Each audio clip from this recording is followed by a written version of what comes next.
Hi, I'm Brent Stafford, and this is RegWatch by RegulatorWatch.com. It's a crisis of confidence in U.S. public health.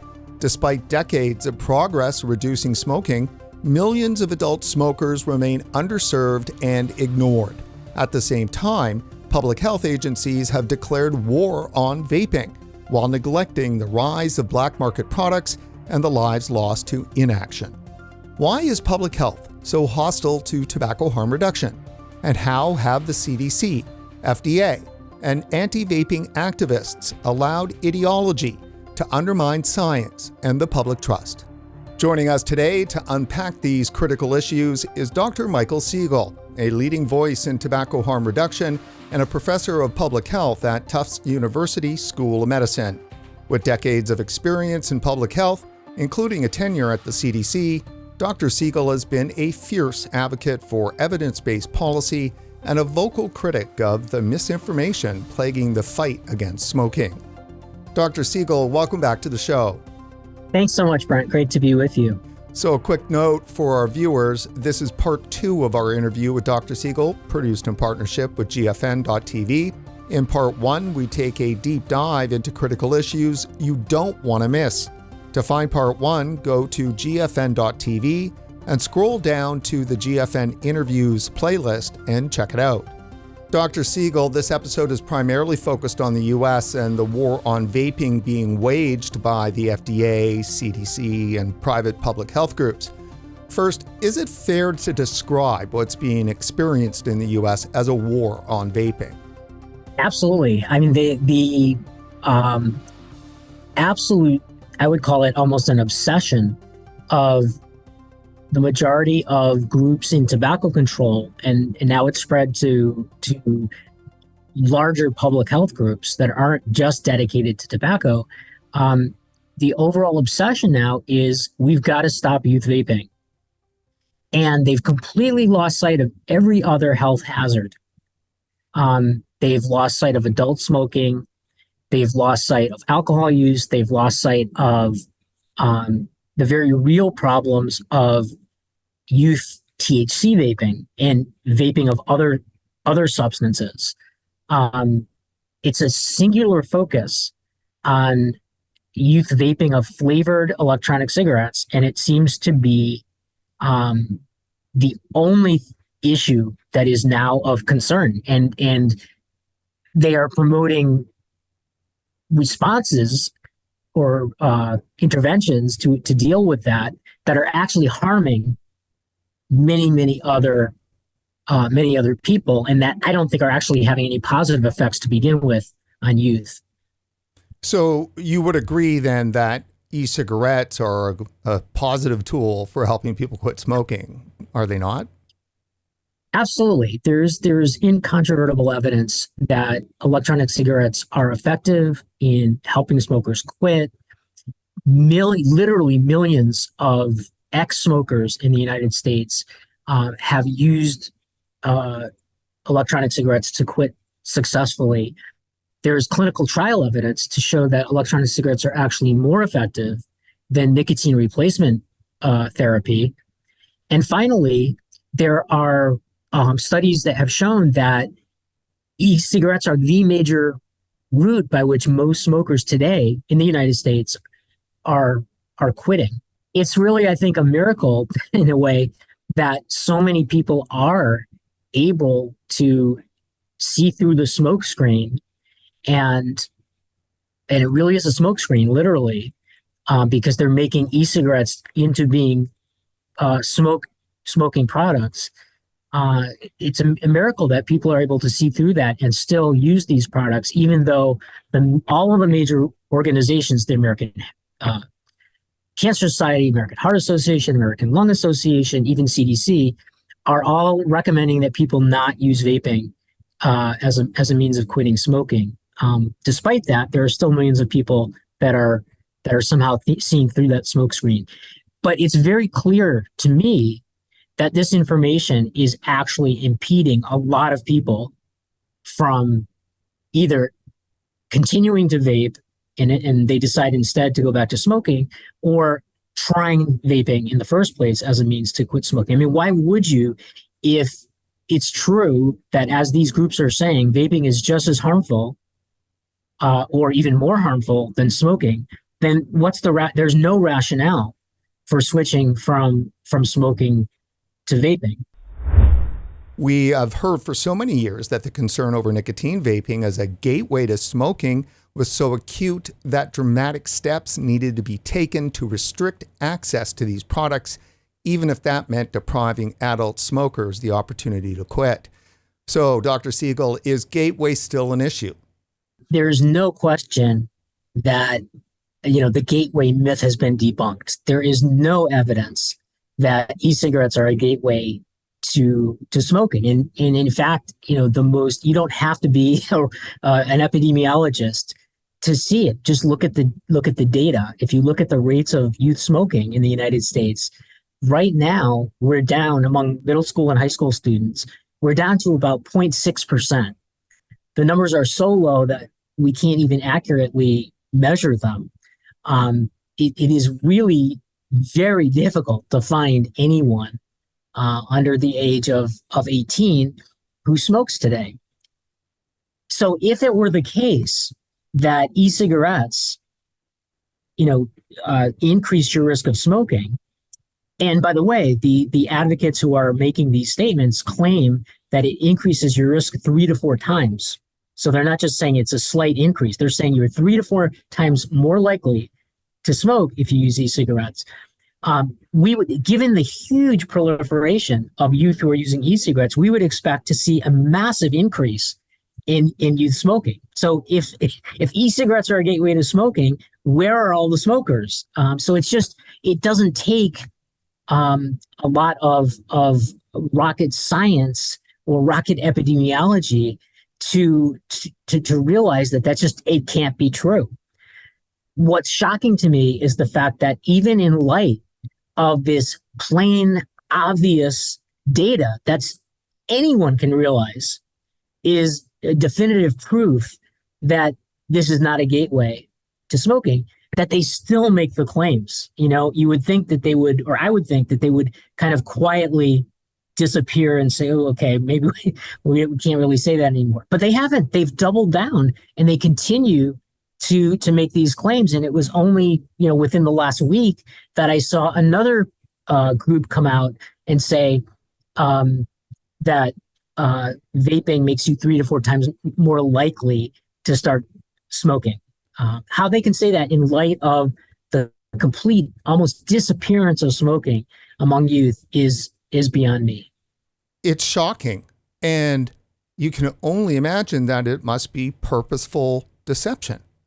For a long time, when I started my blog in 2005, and for quite a number of years after that, I really struggled with the question of, is this intentional or is this just kind of a mistake? Is it just, they're going a little too far, they're being a little careless, they're just not being as rigorous as I would like. And sadly, I have come to the conclusion at this point that it is intentional. It is intentional. I think originally the intention was, let's get to this end that we're trying to do. We're trying to reach. We're trying to get smokers to quit. We're trying to protect non-smokers from secondhand smoke. I think originally that the intention was to achieve what is a reasonable end.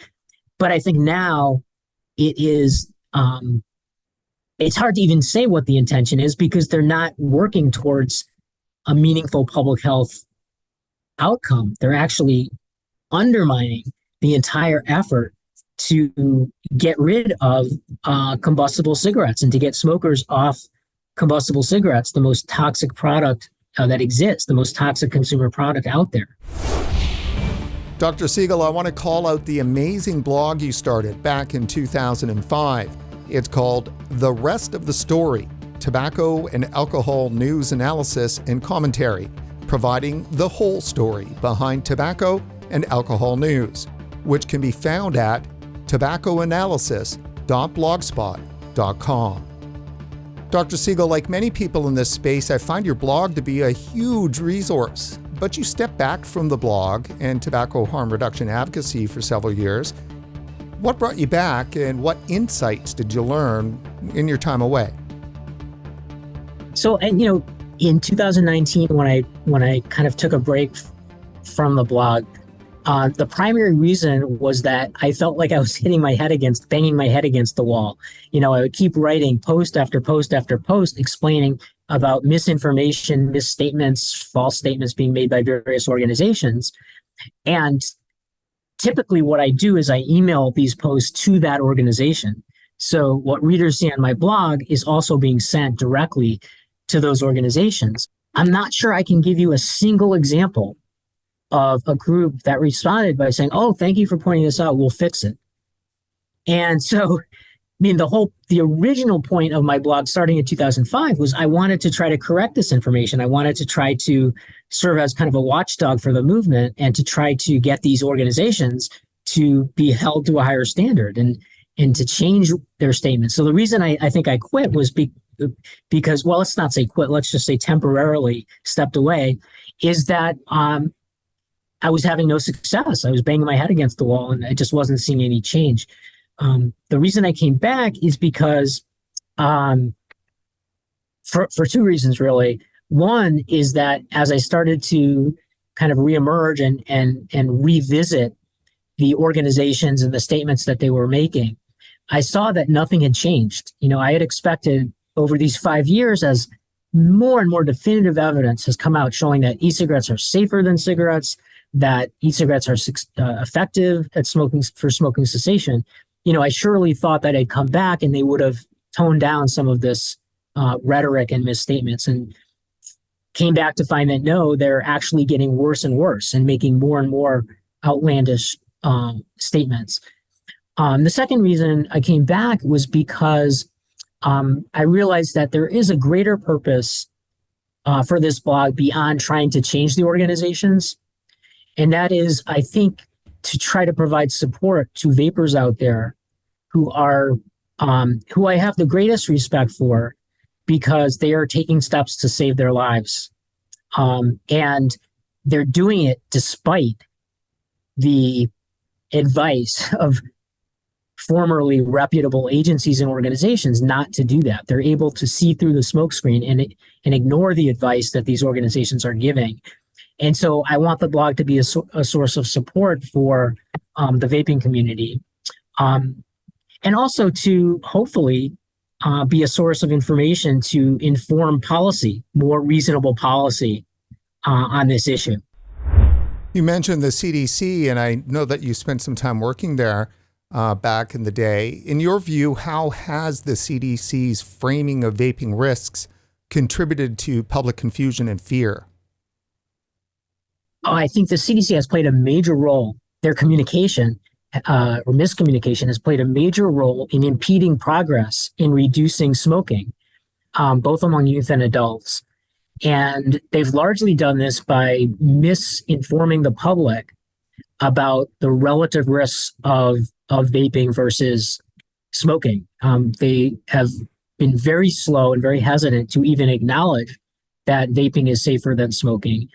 And they completely misled the public in 2019 about the EVALI outbreak, this lung disease outbreak that occurred, which was due to THC vaping, not electronic cigarettes. They misnamed it. So EVALI stands for e-cigarette and vaping associated lung injury. And it's not e-cigarette and vaping, it's THC vaping.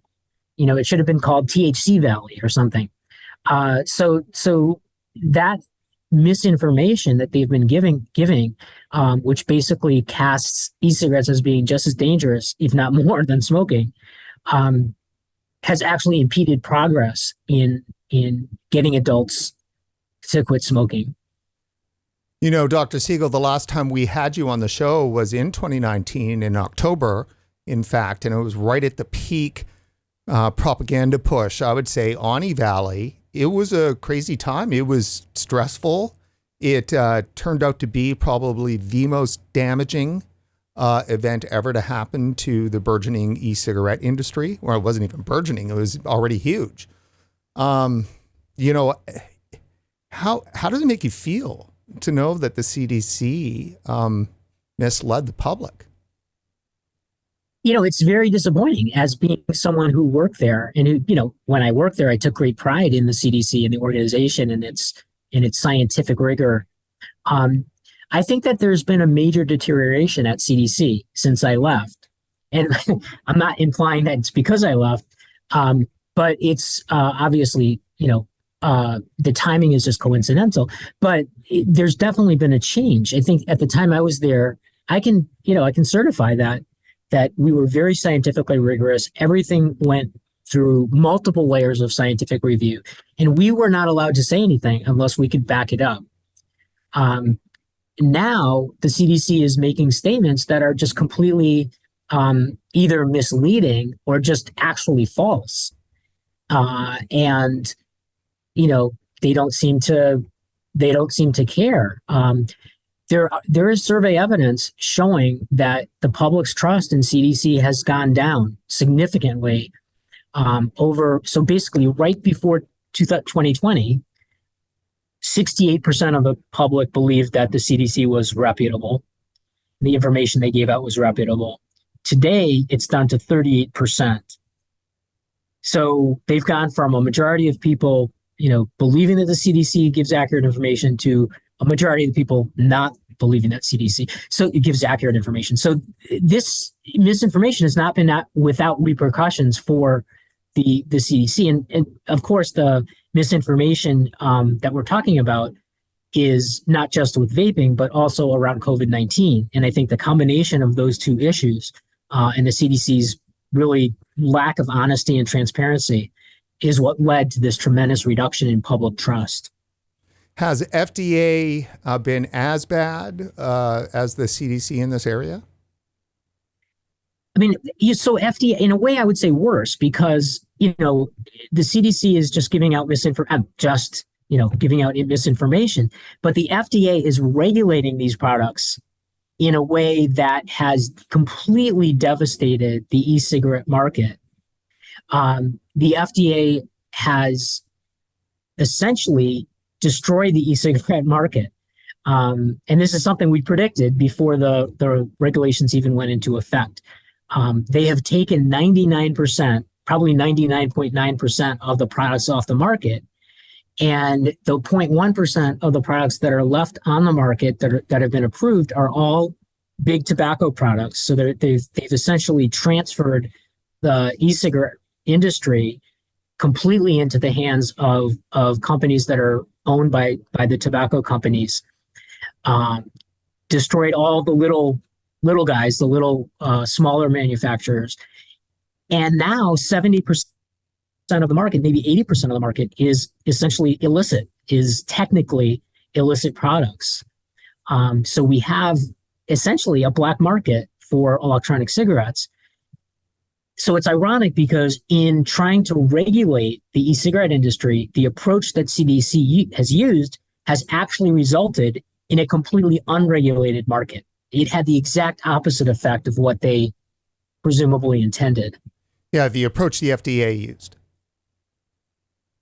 Yes, the approach the FDA used, I think, has created the opposite of what they wanted. They wanted a regulated market. What they've done is they've produced a market that's 80% unregulated. So you just mentioned it. We've had guests on the show that have too as well, that the FDA's approach here and practice has essentially handed the e-cigarette market wholly over to big tobacco. It has completely. There are, and this is literal. This is not an exaggeration when I say 100%. There have been so far 38 electronic cigarette products or brands approved by the FDA. All 38 are brands that are owned by tobacco companies. So literally 100% of the legal market, the approved market, is big tobacco, and 0% of the market is anybody else. So this also includes tobacco control researchers and advocates and those that are zealots at all the groups, Campaign for Tobacco-Free Kids. I mean, Bloomberg's probably doing the most to help big tobacco stay in business. Well, Brent, this is the ironic thing, is that the anti-tobacco groups have done more to protect the cigarette market than anyone. They have done everything they could possibly do in the interests of combusted tobacco and big tobacco. They have pushed for increasing e-cigarette taxes. They have made misleading statements about e-cigarettes, equating them with smoking. They have discouraged people from quitting using e-cigarettes. Some of these groups have actually said it doesn't count if you quit using e-cigarettes. So they've done all that they could possibly do to protect the combustible tobacco market and to give it a competitive advantage over much safer electronic cigarettes. And this is ironic because they should be doing the exact opposite. In public health, we try to give incentives for people to use the healthier product, not the most risky product. And so this is the exact reverse philosophy of public health. Dr. Siegel, when we first had you on the show back in October 2016, it was to provide a response to Dr. Stanton Glantz's comments about vaping and e-cigarettes that he made in an episode prior. Your comments were sharp and very analytic, which is very good. And I think the only way to actually deal with Dr. Glantz. So let's take a listen here of some sound bites from that episode from October 2016. Dr. Siegel, you mentioned youth. Protecting youth from e-cigarettes seems to be the overriding concern for the public health establishment and the sole focus of a lot of the alarming headlines. Here's a short snippet of what Professor Glantz has to say on the subject. The number of kids using e-cigarettes has been increasing way faster than the smoking rate has been dropping. The only change that occurred is most of the kids who are cigarette smokers now are also dual users with e-cigarettes. Dr. Siegel, Professor Glantz says the evidence pointing to e-cigarettes as a gateway to youth smoking is provided by well-regarded agencies, such as Monitoring the Future and the Centers for Disease Control. He says it's consistent, validated, and unbiased research. What do you have to say about that? The CDC has been completely misrepresenting the data, and specifically, the main thing the CDC has done is they have classified electronic cigarettes as a tobacco product. When they give their official numbers on the number of youth using tobacco products, they include electronic cigarettes. And to me, that's lying. If they just reported the data honestly, they would have to admit that even though e-cigarette experimentation has skyrocketed, the use of tobacco, the use of actual tobacco, has plummeted. So what they've done to get around having to admit that is by adding electronic cigarettes into the category of tobacco, they're able to say, well, overall tobacco has stayed the same. And that's what Dr. Glantz was doing, that's what the CDC is doing, and it's just disingenuous because the reality is that with the advent of electronic cigarettes, rates of tobacco use, not just smoking, but rates of tobacco use have plummeted. There has never been a study that has shown that youth who are using e-cigarettes are getting addicted to these products, and that addiction is then leading to the use of actual real cigarettes. So Dr. Siegel, as we saw back then and still today, I think, public health consistently claims that vaping serves as a gateway to smoking. Are researchers like Dr. Stanton Glantz and public health agencies like the CDC still pushing this argument today in 2025? Shockingly, they still are. I mean, nothing has changed. Looking at those clips from 2016, that's 9 years ago. I mean, you basically could have just replayed that episode today, and it would have been perfectly, accurate. It describes exactly what's happening today. And it's shocking because the research that has come out in these 9 years has been substantial. In 9 years, studies have come out, clinical trials showing that e-cigarettes are effective, studies showing that e-cigarettes are the most commonly used product, definitive studies showing that e-cigarettes are not a gateway to smoking. Smoking prevalence estimates among youth that are close to zero, around 0.6% in the last Monitoring the Future study. So essentially, you have an increasing body of data that completely debunks the idea that e-cigarettes are not effective for cessation and that e-cigarettes are a gateway to youth. Yet these people are in these groups are still making the exact same claim. It tells you two things. One, it tells you that they don't care about the science. The science just doesn't matter. No matter how definitive the evidence gets, they're still going to be making the same claims. And number two, it tells you that this deception is intentional. It's not just that they were, okay, it's 9 years ago. We didn't have as much data. They weren't sure. There was some question. So maybe they were, exaggerating a little bit because we just, we can give them the benefit of the doubt. In 2025, there's no more benefit of the doubt because there's no doubt. The evidence is much stronger than it was. And so we can no longer say, okay, this is just a mistake. This has to be intentional. I think they're really trying to mislead people into thinking that smoking is no less hazardous, no more hazardous than vaping. They want people to equate vaping with smoking. And it's essentially what they're doing is protecting the combustible tobacco market, which makes no sense since our original goal when I started was let's make smoking history. Now, when it comes to teens, U.S. smoking rates, as you said, are crushed, a minuscule of 1%. And we had Dr. Kenneth Warner on our episode that we just released on GFN.TV, where he talked about the historic collapse in teen smoking. And this is what he said about it in just a short quote, is that by any measure, youth smoking has nearly ceased to exist. If that's the case, and as you laid it out too as well, how can public health purveyors of information that even touches Gateway, how can they not be laughed out of the room? How come they're not fired? Well, I think Dr. Warner, he has been around for a long time. He has seen the movement.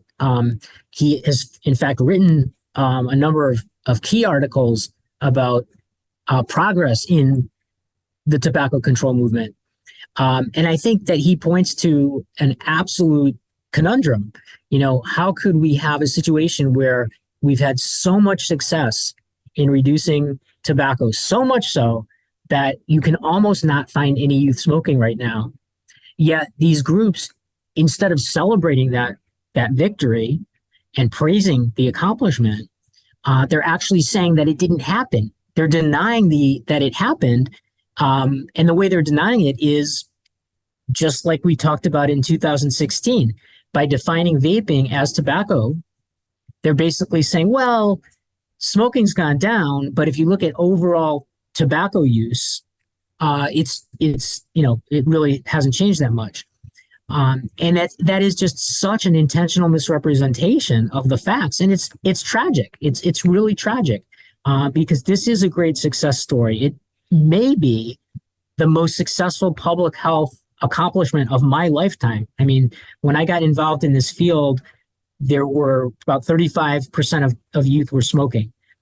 To see that plummet down to 0.6%, that is probably the greatest public health miracle and victory of my career, of my lifetime. And to see these groups just dismiss that as if it didn't happen, and to not celebrate that, and to just discount it, because all they're concerned with is youth vaping, is just so disappointing and so tragic to see. Even if youth vaping rates were very high, I would still be advocating for the same policies because I think we need to, these products need to be available for adult smokers to quit. And obviously we have to weigh the trade-offs with youth vaping and having adults quitting. But the reality is that we don't even have, a vaping epidemic anymore, really, among youth. The use of e-cigarettes is actually decreasing. And what we're seeing is a dramatic reduction in real cigarette use. So now we have kind of a double victory. We're seeing smoking rates, plummet, and we're seeing progress in reducing e-cigarettes use.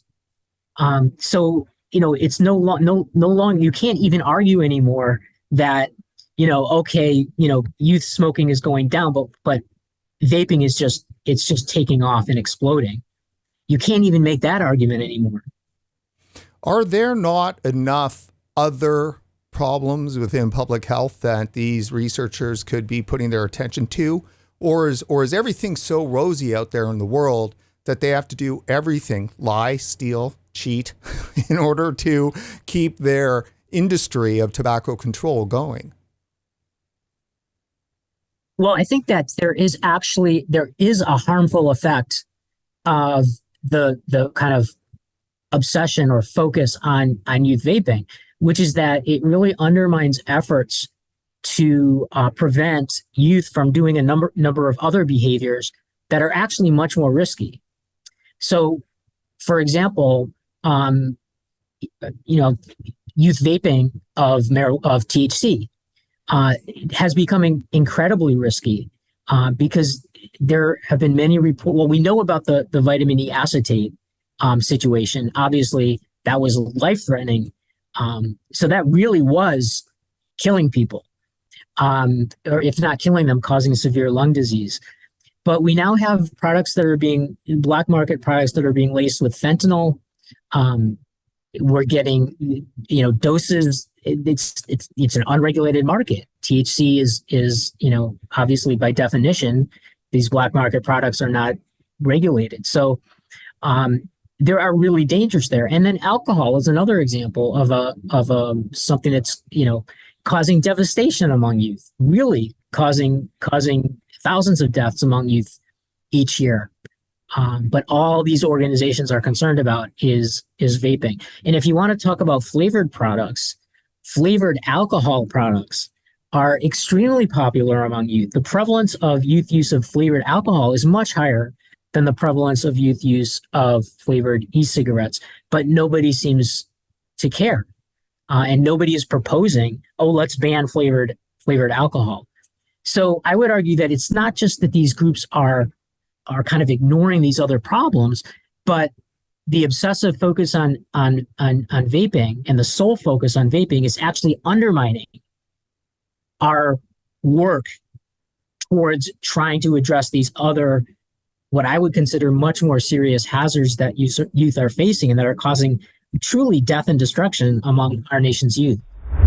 Now, Dr. Siegel, I'm going to ask our viewers to definitely hunt down part one of our conversation, because we went through a lot of information in terms of why this started and where's the end. Could we say then that the original corruption of tobacco science and the corruption of communications around it goes back to secondhand smoke?